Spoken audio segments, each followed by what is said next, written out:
Hey guys, this is Yobi1 checking in, and today I am just going to give you guys a little bit more information. So, one of the questions that I often got was, what is my new job that I'm actually doing in Sapporo?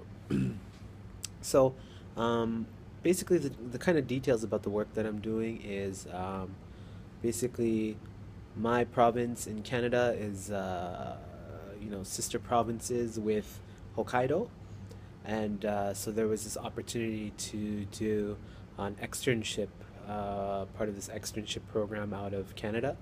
Um, and it's called Alberta Abroad. So if you guys Google search Alberta Abroad, you guys can find out about this program. So basically, what it does is it takes recent graduates from Alberta, from universities, and they send the people to go work gain work experience in different countries for a year. So it's a really cool program where you can actually go work and do really cool things in different places. So the place that I ended up getting to go was Hokkaido. And so what my externship is, basically I'm an associate for international relations. What that means is that I am working as kind of like international relations position with the government. So I actually work in the Hokkaido government office, and I work in two different departments. I work in the international exchange department. So that's kind of along the lines of more international events and culture exchange programs and things like that. And then the other part of the department, the other department that I work in, is the sports and culture department. And so working with the sports and culture department, it's actually a lot of things to do revolving around Olympic teams and things like that in Japan. So basically, half the time of my work is spent working as an interpreter for the Women's Curling Academy in Hokkaido, and that's actually where I am right now. So I'll just give you guys a quick look.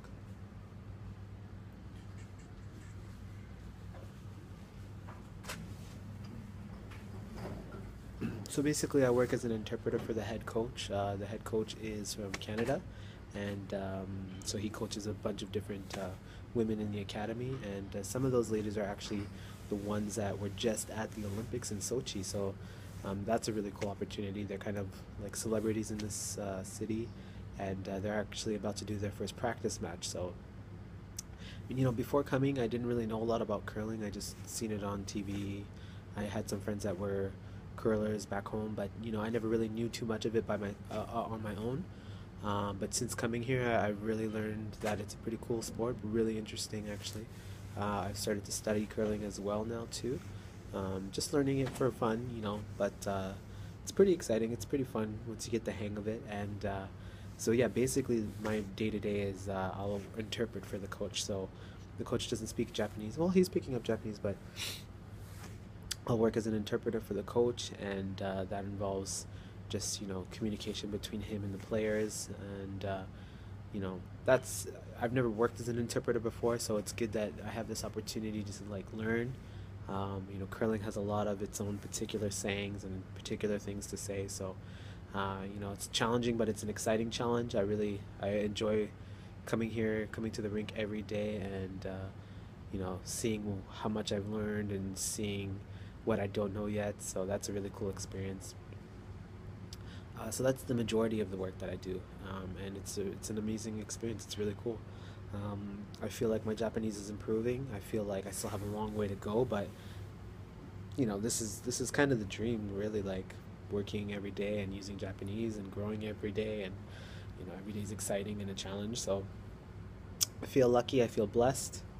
I have the energy and the drive to every day give like 100% to this. So it's really, I feel lucky. So that's kind of a more detailed update about my work that I'm doing. Um, you know, you guys are gonna see other opportunities and things like that coming up soon, probably too. So when I first saw this opportunity, I didn't know if I was gonna be able to do it or not. And every day I come to the rink, and sometimes there's moments where I don't know if I'll be able to translate or be effective in the communication, but you just got to do it. Just do it live. Just try. Um, Speaking with translation and interpretation, I've really learned the difference between the two, and I've really learned Live translation is pretty difficult, you know. It's not enough just to know the language. You have to have kind of a good system in place, especially if you're translating very, very like a lot of things at once, I think. You know, if the coach gives a big, long, like explanation of something, you know, you have to have a good technique to take down the right keywords and then jot those down quickly while still listening and at the same time still thinking of how to translate that into Japanese. So it's really like the best practice for Japanese I can ask for. Each day I learn something new. Each day I get to try something new. So yeah, it's really cool. So you know, down the road, maybe this is a kind of career path I can think about taking, live interpretation or translating documents. You know, I definitely prefer the live.